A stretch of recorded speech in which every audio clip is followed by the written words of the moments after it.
Thank you, Jamie. Good morning, everybody. I'm excited about you guys joining this morning's session to learn a little bit about process improvement and the service that we do offer here at the state.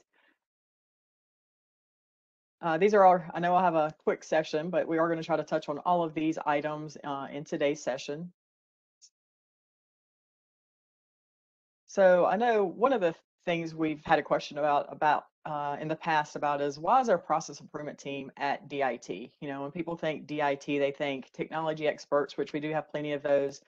But it all goes back to this quote from Bill Gates. You know, the first rule of any technology used in a business is that automation applied to an efficient process will magnify the efficiency, and automation applied to an inefficient process will magnify the inefficiency. So back in, I think it was 2015, our team was created to try to work with agencies to improve business processes prior to those processes being automated. So that's the reason why our team sits at DIT for that reason. As Jamie mentioned, we sit within the solutions delivery organization that is led by Glenn Popowski. And you guys may have heard from the business analysts and solution architect team in some previous summer webinars. So we do sit with them, and we do work frequently with those groups as well on engagements with customers and agencies. This is the crew. So there's a whopping 3 of us. So there's myself, Missy Sawyer, there's Jen Pollard, and also Terrence Creech. So one of the wonderful things about our team is that we do have a diverse background in terms of work experience. You know, we've worked in private corporations, different government segments. So we just bring a lot of different experience and different viewpoints, I guess, to the different engagements we have with teams and the teams that we engage on. So when we talk about process improvement, what that means to us is, you know, just continuously improving and trying to make changes to your process to better the customer's experience. You know, make your process more efficient and more effective for the customer. The methodology that we use to do that is called Lean Six Sigma. I'm sure some of you guys have heard of that. Some of you guys may not have. But Lean Six Sigma is the methodology that relies on a collaborative team effort to improve performance by systemically removing waste within a process. So that's actually the Wikipedia definition. So when you talk about lean, it is a different methodology than Six Sigma. So lean is all about removing waste or making your process more efficient. And then Six Sigma is more about the quality, you know, reducing variation and reducing defects within your process. And then we combine those to create Lean Six Sigma because you guys know if you make something faster, you don't want the quality to diminish. So you really need to look at both aspects of it to effectively improve your process. So that is the methodology and the framework that we utilize with our engagements with organizations when we're looking at their business processes. And one of the keys here that I want to touch on is in this definition, you see collaborative team effort. Lean Six Sigma and process improvement initiatives are not successful unless you have a collaborative and diverse team. And when I say diverse team, we're talking both functionally, so having you know, different support groups involved in initiatives with maybe a service or the business team. But you also need a collaborative team from a hierarchical perspective as well. So no Lean Six Sigma initiative is successful if you do not have SMEs, subject matter experts, and the people that touch the process day in and day out working to improve their own process. So I think that's key to know. I know you've seen it before where you might have just managers or leaders trying to improve a process, but you really need that leadership involved, but also the SME level involved in initiatives. So I just want you guys to keep that in mind when you think about trying to improve your processes in the future. This is just a visual to show you per the textbook classification of steps and activities in a process. There's kind of 2 groupings. There's value added versus non-value added activities in a process. And normally when we do assessments, normally 60% of processes, 60% of your process is what we would consider non-value added, just pure waste. Okay, so essentially all we're trying to show here is that there is a lot of opportunity in business processes.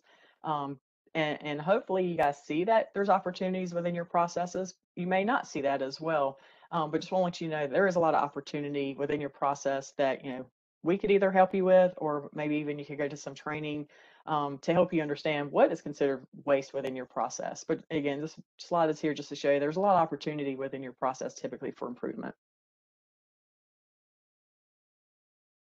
Again, the methodology we use is Lean Six Sigma, and there's a certain framework. There's actually two frameworks within Lean Six Sigma.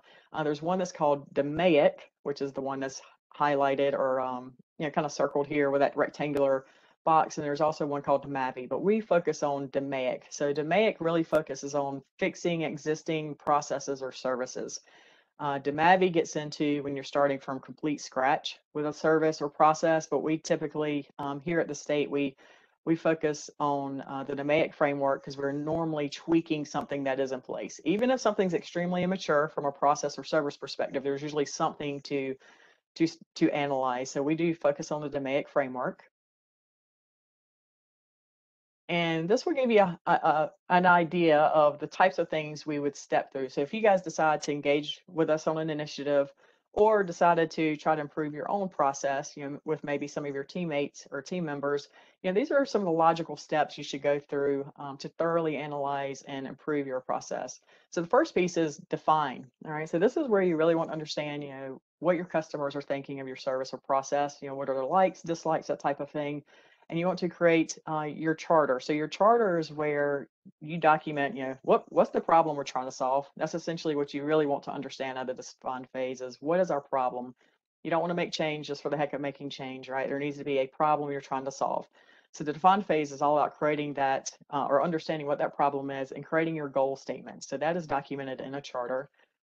And then in the measure phase, this is where you're truly understanding what's going on in your process, right? Yeah, you have a problem, but what's really going on? What does your process really look like? What are all the steps involved in the process? Who are all the stakeholders involved in your process? So that you really need to understand truly what's going on within your process. And we love data, right? So you really want to try to gather data to quantify what's going on in your process as well. And then analyze, that's where you say, all right, well, this is how we're currently performing, right? We kind of understand that now from the measure phase, and we know we have a goal, so somewhere we need to get to. So analyze is all about looking at that gap, what's holding us back from that future state or from that goal, and what are some of the root causes to the problem that we're having. So that's what happens in analyze phase. And we find that a lot of people like to skip over the measure and analyze phase and just say, hey, we have a problem, and then they jump to the improve phase and try to implement solutions, right? So I think that's one of the reasons why this framework is um, so successful is that you are truly quantifying what's going on in your process, truly looking at those root causes, and then you're putting improvements in place to fix those root causes so your problem doesn't reoccur. But anyway, so improve, we all know about the improve phase, right? This is where we actually improve solutions or make solutions, I'm sorry, to our process. And again, these should be targeting some of your root causes that you've identified. But anyway, this is where you make improvements and you design out your future state. And the control, that is making sure that you're sustainable, right? Whatever improvements you just made, that you're sustainable. So again, these are the steps we go through with teams. Sometimes with our engagements, we'll work on every phase of the DMAIC framework with teams. Sometimes we'll just come in at certain points to help with some of the tools and artifacts needed for that one phase. So we're kind of flexible in our engagement levels, but we would love to do a full DMAIC cycle with teams if that's an opportunity on engagements and for certain processes and projects. All right, again, just talking about summer engagement. So when our team was first created back in 2015, we really just focused on internal initiatives within DIT.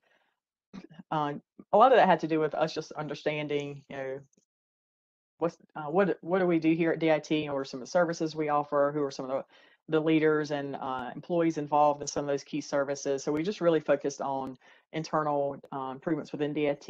And then we started kind of expanding out a little bit, and we would start working on improvements that just impacted one agency, so outside of DIT, not within DIT, but other agencies.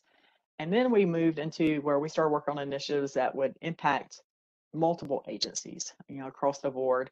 So we're actually still in, we kind of span actually three phases now. We're kind of in phase 2, 3, and 4, just depending on the engagement.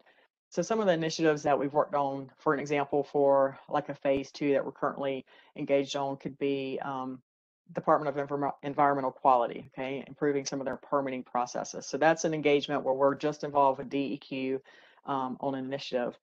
Phase 3 example could be something to the effect of HR processes. So my colleague Jen Pollard has worked on HR processes in terms of creating a gold standard for HR processes. So that is an initiative where we had multiple agencies involved that could adopt that gold standard process if they chose to. But anyway, so we work kind of on different types of engagements that, like I said, impact one or multiple agencies at a time. So I know a lot of you guys are probably very familiar with the IT project phases. So there's concept, initiation, planning, and beyond in terms of the IT project phases. And I just want to show you how some of, I guess, our tools, techniques, and engagements can align with some of those phases.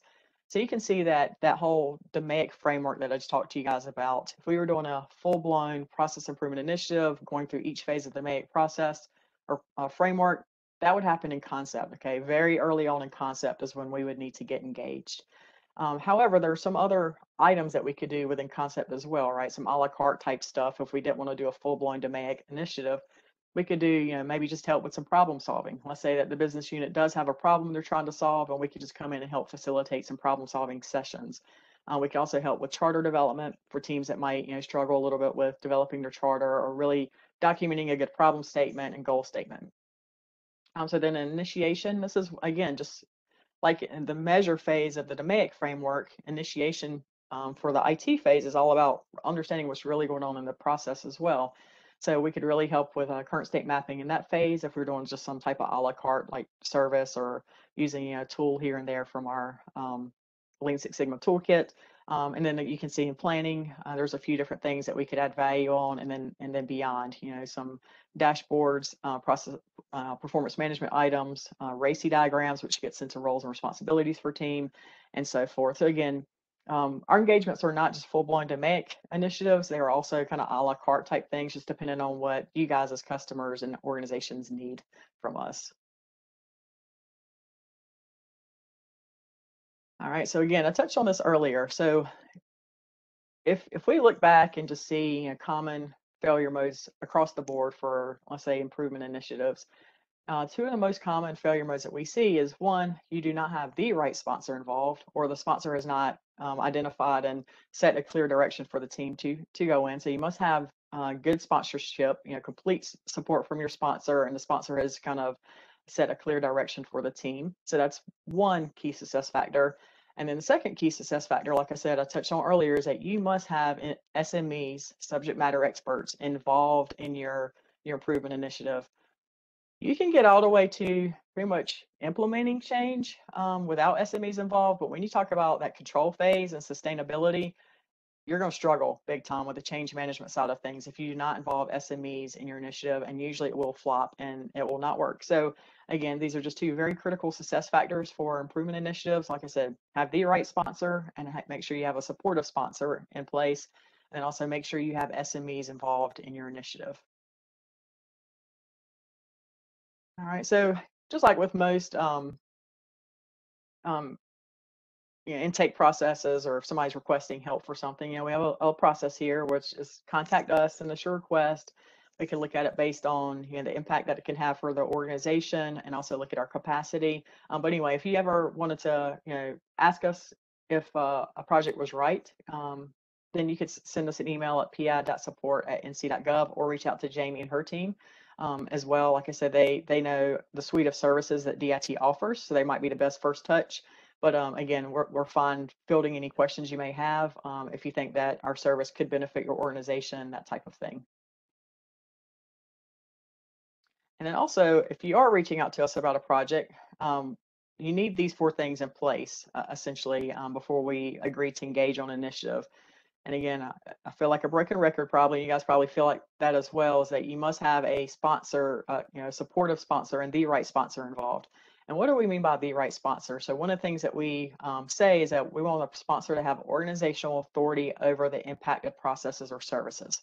Okay, so if you're trying to improve a process that spans multiple managers or multiple directors, you need the person above them to be the sponsor, because you will come to a point where maybe those two managers or directors do not see eye to eye or have some type of conflict, right? You need that sponsor to be able to help you overcome barriers or issues that you may be having. So again, um, it's critical to have the right sponsor involved. Next thing is have a clear problem statement, right? Like I said, we're not just going to go change things for the heck of changing things. We want there to be a problem we're trying to solve to improve your business process. So make sure you have a problem statement, that your initiative is aligned to a strategic goal for your organization, and that the goal is measurable as well. And then the next piece that we're going to close out on is that, yeah, as you guys saw, we're a very small team. We want to help your organization as best we can. But we also feel that, helping the state as a whole is not just about us engaging with you guys on initiatives, but it's also about getting your teams more familiar with these tools and more comfortable using these tools on a day-to-day basis. So we actually have a couple different training opportunities if your team wanted to learn more about Lean Six Sigma. One is a yellow belt class. I highly recommend, honestly, everybody attending a yellow belt class. It's a 1-day course. Out of that course, the participants should be able to lead like a very small improvement in terms of maybe just like leading or facilitating an exercise for using one tool, like a problem solving tool, or maybe going out and being comfortable doing a process map, that type of thing. And then for those that might actually need to lead initiatives, like more larger scale initiatives, we do have a Greenbelt course. Um, Hopefully you like math if you attend the Greenbelt course, but it is a 6-day course and definitely adds a lot to that toolkit that the participants learn in the Yellow Belt class. But anyway, so those are 2 opportunities we're going to leave you guys with. If you're interested in those in a Yellow Belt, you can register for an LMS. So just look up DIT Lean Six Sigma and you should be able to find the course options. But anyway, so we're going to leave you with that today. Thanks again for learning about our service, and hopefully we'll be able to engage with some of you guys in the future.